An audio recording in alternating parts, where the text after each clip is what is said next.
एक दिन चटर्जी अपने ऑफिस में काम में बिजी बैठे होते हैं। तभी सारदी कुछ नाखुश सा वहां आता है। गुरुजी, मुझे ये सब कुछ अच्छा नहीं लग रहा।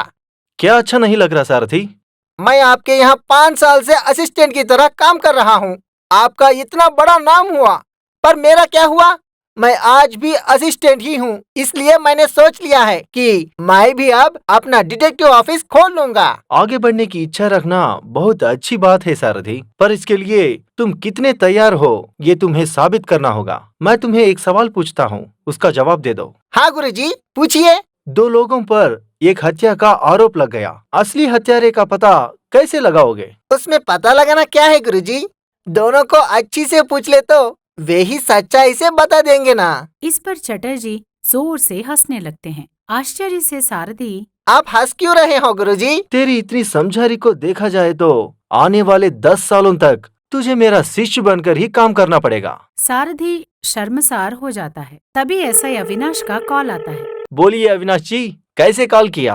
आज मैंने किसी केस के सिलसिले में कॉल नहीं किया है चटर्जी जी। आपसे एक मदद चाहिए। प्रवीण नाम के एक बैंक उद्योगी है। पिछले हफ्ते वह अपनी पत्नी के साथ ट्रैकिंग करने हिमालय गए हुए थे। दुर्भाग्यवश उनकी पत्नी का पैर फिसलकर बर्फ की खाई में गिरने से मौत हो गई।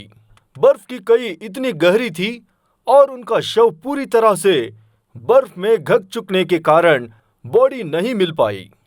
डेथ सर्टिफिकेट बनाने के लिए सबूत की जरूरत है। इसके लिए हमें उससे पूछताछ करके सच्चाई को जानकर हस्ताक्षर करके मंजूरी देंगे तो उसे अपनी पत्नी का डेथ सर्टिफिकेट मिल पाएगा। मैं किसी और काम में थोड़ा बिजी हूँ, इसलिए मैं प्रवीण को आपके पास भेज रहा हूँ। आप उससे पूछताछ कीजिए और आपको उसका कहना सच लगे तो मुझे बता दीजिए, मैं हस्ताक्षर कर दूंगा। प्रवीण अपनी पत्नी की मौत की बेहद दुखी है। आप जरा पूछताछ करते समय इस बात का ध्यान रखिएगा। ठीक है, मैं ध्यान रखूंगा। कुछ देर बाद प्रवीण वहां आते हैं। प्रवीण जी, मैं समझ सकता हूँ आप पर इस वक्त क्या बीत रही है, पर यह पुलिस वालों का प्रोटोकॉल होता है। इसके बिना आपको आपकी पत्नी का डेथ सर्टिफिकेट मिलना मुश्किल है। इसलिए आशा करता हूँ आप मेरा सहयोग करेंगे। प्रवीण उदासी से, जी बिल्कुल चटर्जी साहब, अविनाश जी ने आपके बारे में बताया है। आप अपनी ड्यूटी कीजिए। चटर्जी पूछताछ शुरू करते हैं।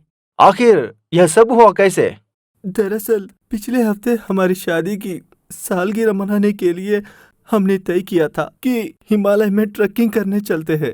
ट्रैकिंग के दौरान अचानक मेरी पत्नी ने जिस रस्सी को पकड़ा था वह कट गई और कहीं में गिरकर मेरी पत्नी की मौत हो गई। प्रवीण जी, आपका वैवाहिक जीवन कैसा था? हमारा प्रेम विवाह हुआ था।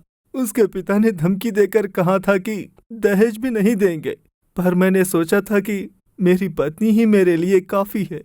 5 साल की शादी में एक दिन भी हमारे बीच मनमुटाव नहीं हुआ। कितने प्यार से रहते थे हम, पर शायद भगवान को हमारी खुशी मंजूर नहीं थी। उसने मेरी पत्नी मुझसे छीन ली। कहकर बिलक बिलक कर रोने लगता है। आप घर जाइए, मैं अविनाश जी से कल बात करके हस्ताक्षर करवा देता हूँ। फिर आप अपनी पत्नी का डेथ सर्टिफिकेट ले सकते हैं। थैंक्स चटर्जी जी। कहते हुए प्रवीण वहां से चला जाता है। सारी बात सुनकर सारदी रोते हुए, आज के जमाने में भी कोई अपनी पत्नी से इतना प्यार कर सकता है? कहकर रो रहा होता है। इतना दुखी होने की जरूरत नहीं सारदी, क्योंकि मेरा शक सही निकला तो प्रवीण ने ही अपनी पत्नी को ऊंचाई से धक्का देकर मारा है। सारदी आश्चर्य से, यह आप कैसे कह सकते हो गुरुजी? मुझे कल तक का समय दो। अगले दिन प्रवीण के पत्नी के डेथ सर्टिफिकेट पर कंफर्मेशन के हस्ताक्षर करने के लिए एसआई अविनाश रास्ते से चटर्जी और सारदी को अपने गाड़ी में बिठा लेते हैं। सारदी के हाथ में एक बैग देखकर अविनाश चटर्जी से, चटर्जी साहब, इस बैग में क्या है? इस बैग में क्या है, इसके बारे में हम प्रवीण के घर पर बात करेंगे। इतना इम्पोर्टेंट है क्या? हाँ, इतना इम्पोर्टेंट है कि आप अंदाजा भी नहीं लगा सकते। अविनाश दिल में सोच लेते हैं कि पता नहीं ऐसा क्या है। उतने में गाड़ी प्रवीण के घर के सामने आकर खड़ी हो जाती है। उनकी राह देख रहे प्रवीण सामने आकर, आइए अविनाश जी, और जल्दी से इस पर हस्ताक्षर कर दीजिए तो मैं अपनी पत्नी का डेथ सर्टिफिकेट ले आ सकूं। ये देखकर चटर्जी रुकिए अविनाश जी, आप प्रवीण को अरेस्ट कर लीजिए। वहाँ खड़े सभी आश्चर्यचकित हो जाते हैं। पर अरेस्ट क्यों? चटर्जी कहना शुरू करते हैं। मुझे प्रवीण पर शक इसलिए हुआ क्योंकि 5 साल की शादी में पहले कभी भी उसने शादी की सालगिरह या अपनी पत्नी का जन्मदिन मनाने के लिए कहीं नहीं गए, पर इस साल खास हिमालय ट्रैकिंग करने का प्लान बनाया। मैंने सच पता करने के लिए प्रवीण के पत्नी के मायके में फोन लगाया तो पता चला कि इन दोनों का प्रेम विवाह होने की वजह से उसके पत्नी के पिता ने दहेज देने से मना कर दिया। प्रवीण ने सोचा कि एक बार शादी हो जाए तो उनके जायदाद पर उसका ही हक होगा। समय के साथ प्रवीण का रुपयों पर लोभ बढ़ते गया। प्रवीण अपनी पत्नी को कई बार रुपये लाने के लिए माई को भेजता था, पर उसके पत्नी के पिता ने कभी रुपये नहीं दिए। तभी प्रवीण ने प्लान बनाया कि किसी तरह वह अपनी पत्नी को मार देगा, फिर उसकी डेथ सर्टिफिकेट को कोर्ट में पेश करके पत्नी के नाम के जायदाद अपने नाम कर लेगा, क्योंकि पति होने के नाते उस पर उसी का हक होता है। इतना ही नहीं, उसके इंश्योरेंस के पैसे भी मिल जाए सोचकर हिमालय का प्लान बनाकर अपनी पत्नी को मार डाला और उसके शव पर बुर ढक दिया। पोल खुल जाने पर प्रवीण घबराकर पानी पानी हो जाता है। अविनाश शौक से बाहर आकर, आपकी बात तो सच भी होगी चटर्जी जी, पर कानून को सबूत चाहिए।